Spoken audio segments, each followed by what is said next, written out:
we value your inputs. I mean, we're trying to learn and make sure that we're not going to do everything right. Right. I know that there's already people upset that they didn't get their bottle, but it was like, there was only like 300, and when they're gone, right? Yeah. So I can't help it that they sold out in 10 minutes.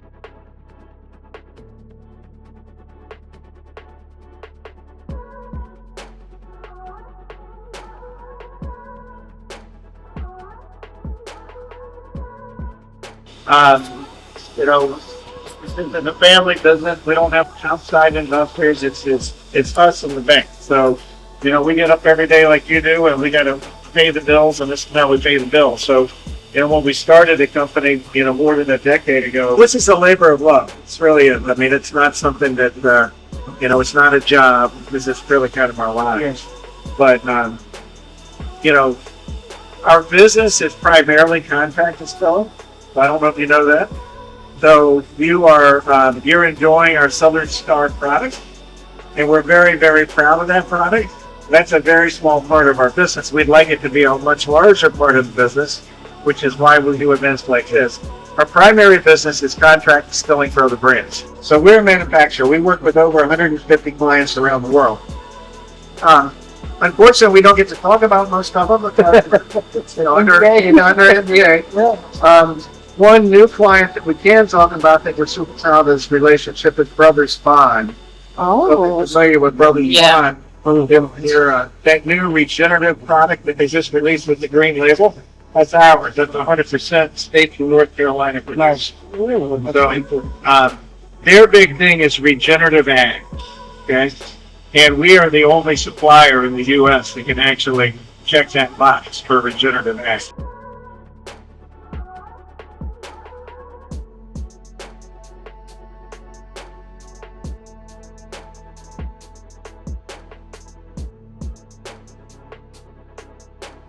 That's how that corn starts. It's going to go through the mill, and then it's going to end up looking something like that. And then from there, we put it in the cooker. We're going to cook it, and then it's going to go into those fermenters, which I'm going to show you. And then we've got our mash that's ready to be distilled. So if you want to follow me, we'll step into the mill room right here. I'm betting we got corn in here right now. I'm not 100% sure, but I'm betting we got corn in there. And it's in this weigh hopper. So you can see if I pull on this, you can see that number's getting bigger. That's how we build it out. Basically just a big scale. And we're building the recipe out. And remember, it's percentage, but each grain has a different density. So we're going to weigh it out. So it's built out by weight or mass. So our corn is in here. It'll go from here up an auger into a roller mill. We use a roller mill instead of a hammer mill. The reason we use a roller mill, it's more expensive. It's not quite as efficient as a hammer mill, but a hammer mill, even though it's typical, scorches the grain, and you'll taste that actually in the distillate. So the roller mill is a little slower, but it's easier on the grain, which makes for a better distillate, better bourbon at the end of the day. That milled grain is going to go up this blue elevator, and then it's going to auger over into the cooker. So I'm going to let you guys take a peek in the cooker if you're ready. To the cooker now, so everybody can take a peek in there.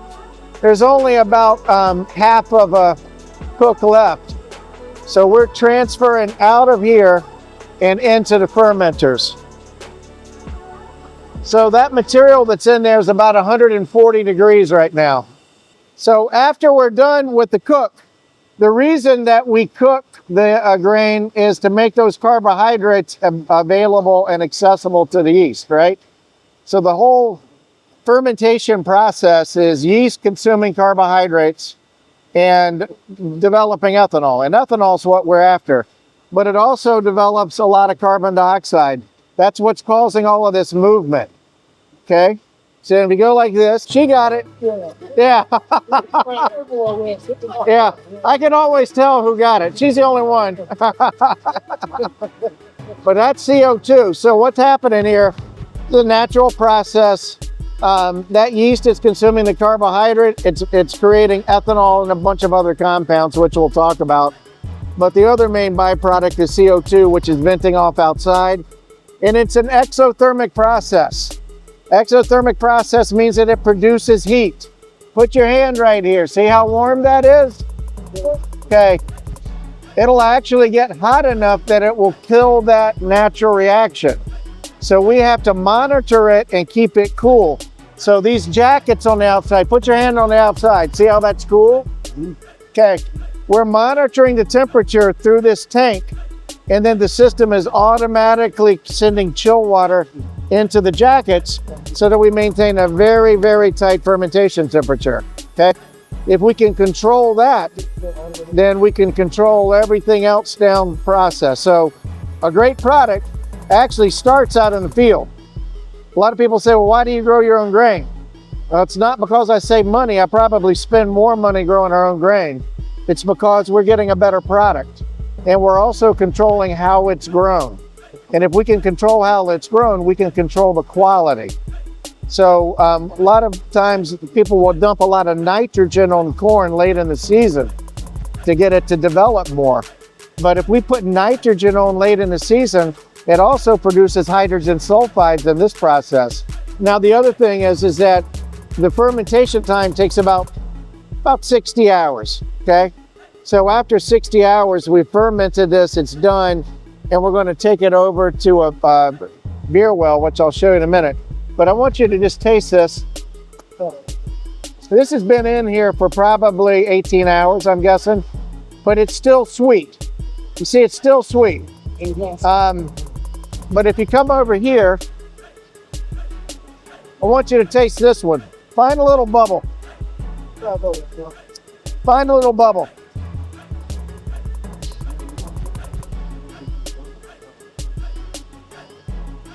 Sour. Sour. Okay, what's happened is all that sugar has been converted by the yeast into ethanol, heat, and CO2. So this is about ready. We got 10,000 pounds of grain in here. Most of it sitting on the bottom.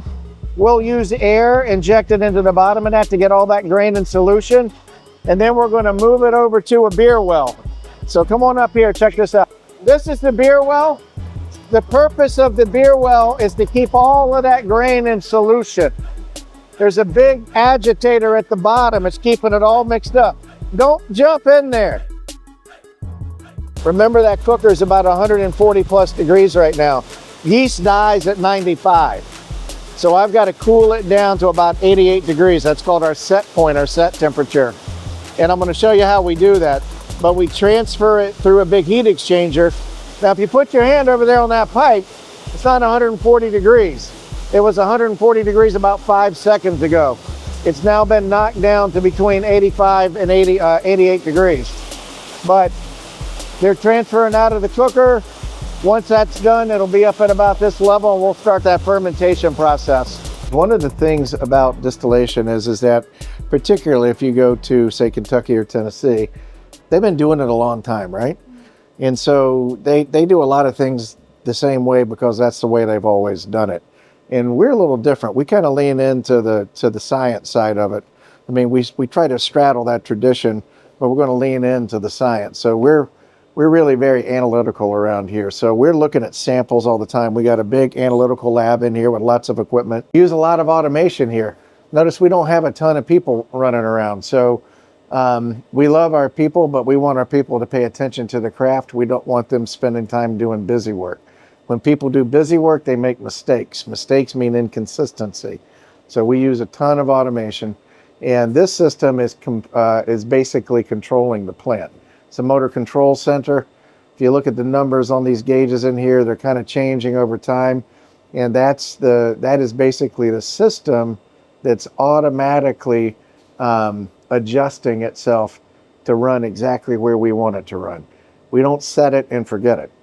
A lot of plants, they set it, they forget it, and it's right most of the time, but it's not right all the time. All the production really gets run on these two columns right here. So these are continuous columns. It's a continuous distillation process. The other way to distill is a batch system. So there's a pot still over there. The big difference is that, 99.9% of the bourbon consumed in the world, made in the United States, of course, is distilled continuously. That's the way we do American whiskey in the United States. Remember, we talked about automation. So see these guys? They're not doing a damn thing over here but looking pretty. That's all they're doing is looking pretty. But look at them. Nobody's doing anything. That's because the system's doing everything. But so what's going on here is that the system is running the plant. The green is our set point. The red is the actual. That's the beauty of the automation. Right. Is that we know where we want it to be. These guys are babysitting the plant. They're not having to run the plant, which is very important. We're also logging all that data. So if we ever get an anomaly, something we like, we don't like, we go in a data set and figure out what happened. So we go in at 110, which used to be the federal law. Right. The beginning of the process is the barrels. Okay? Barrels come in on one of these trucks, 288 barrels per truck. And I didn't tell you this, but we'll fill about 20,000 barrels a year. Wow. So we're going through a couple of trucks plus or minus every week. Okay, that's the beginning, right? This is the end. These are the slop trucks. 3 of these slop trucks every day, roughly 18 to 20,000 gallons of slop or spent grain every day is going back out to feed cattle. What doesn't feed cattle gets land applied, goes back on our fields. Full circle, full circle. You know, the talk of most celebrity is that they don't have a lot of involvement. But I've worked with those guys on a couple other things. Brother, I mean, Ian is the hardest working son of a gun in the business. Like really using his palate for. Oh yeah, I mean, he and I together. Yeah, we'll sit down together. That's why I mean, he's like a mad scientist, but he'll like, you know. I remember the first time I brought him. I didn't bring him to the distillery first. I took him out to our cattle operation because he's all about the ag side of it. And then we brought him back in here. But I knew if I set him down in the lab with all those samples, we'd be here for like 7 months. So we kind of had some things put together. And then, of course, he wants me, well, send these samples and send those samples and send these samples, you know. But he is like a mad scientist. He'll literally call me and he's like, you know, hey, brother. And he's got his hair all up like this. I'm thinking about this. Like, what do you think about this? He's very passionate. I mean, he's basically not acting because he is 100% in to making a great product. So it's like the anti-celebrity brand. You know what I mean? It's about the product, not the celebrity.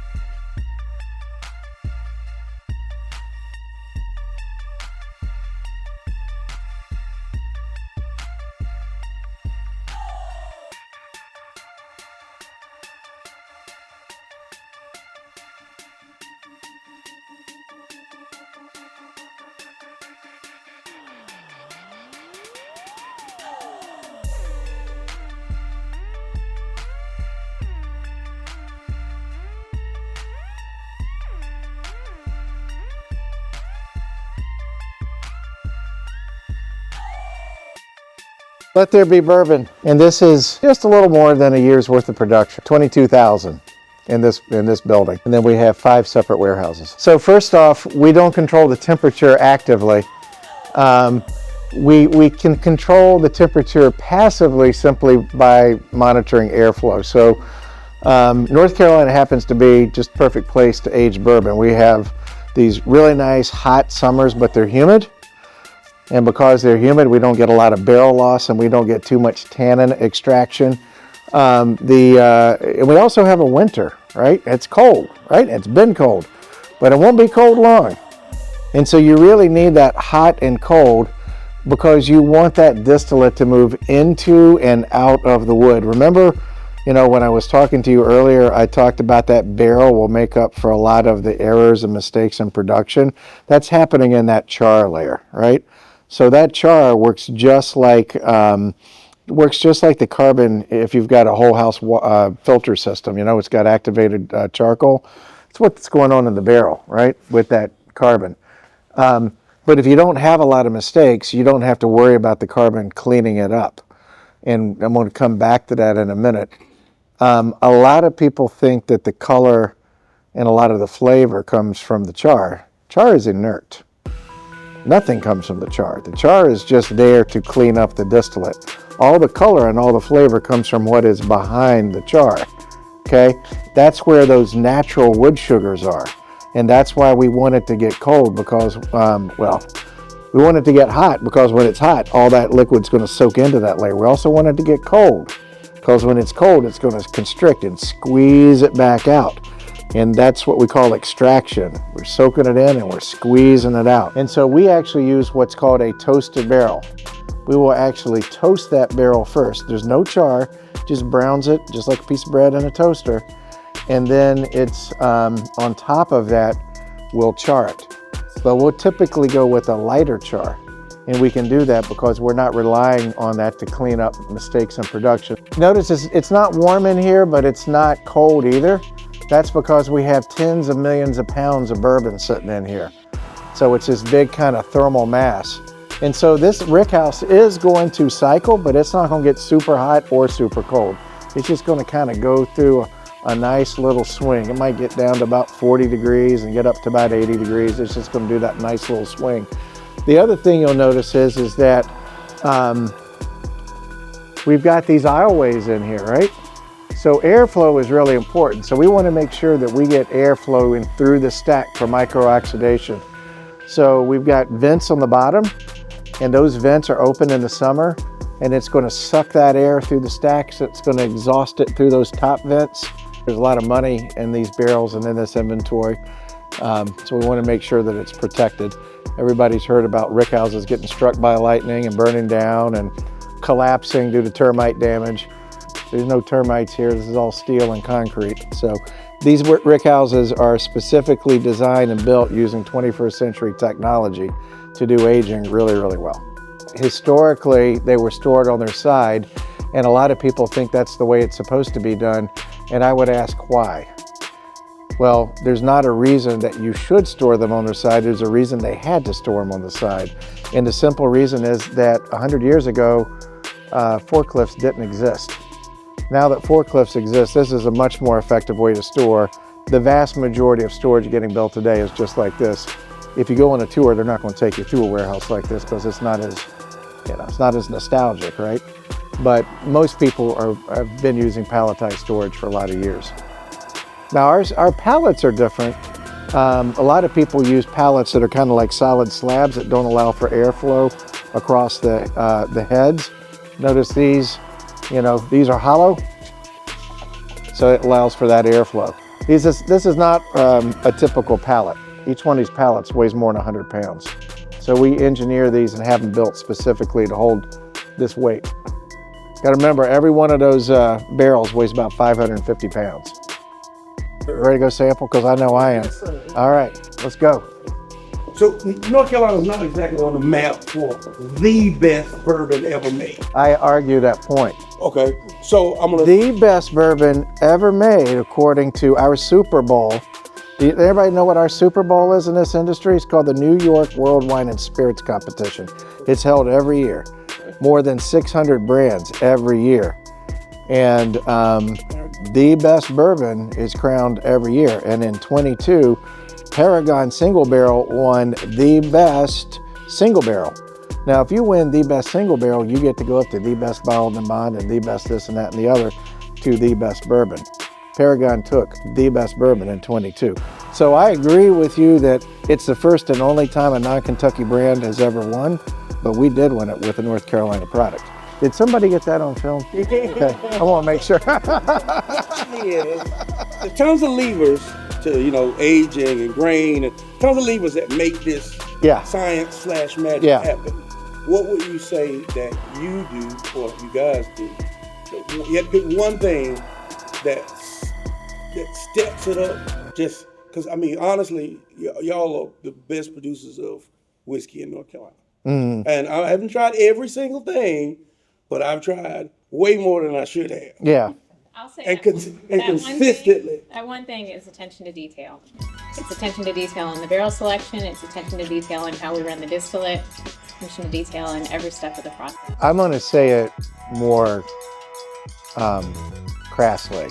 We give a damn about every part of the process. We give a damn. And that's not to say that other people don't give a damn, but when you talk to anybody, look, you commented, was it you or it was you? You said, this is the cleanest distillery I've ever been in. Okay, it's that clean every day, 7 days a week. That's not just my attention to detail, that's the culture of our people. And that's the one thing that lifts this thing up. Yeah. Some great employees too, man. Like we're here because I'm in Asheville. Yeah. Mr. Paul. Yeah. I'm sitting at the bar and he's like, "Hey, you ordered a neat bourbon. Have you ever had Southern Star?" And I'm like, "No." So you act like people love working here. Yeah. We saw him today and we're like, "Hey, Statesville, we'll have to come out there and check you out sometime." Yeah. And that's how we got introduced to Southern. So it's we really good crew. no, we have a wonderful team. Yeah. Yeah, absolutely. Cool.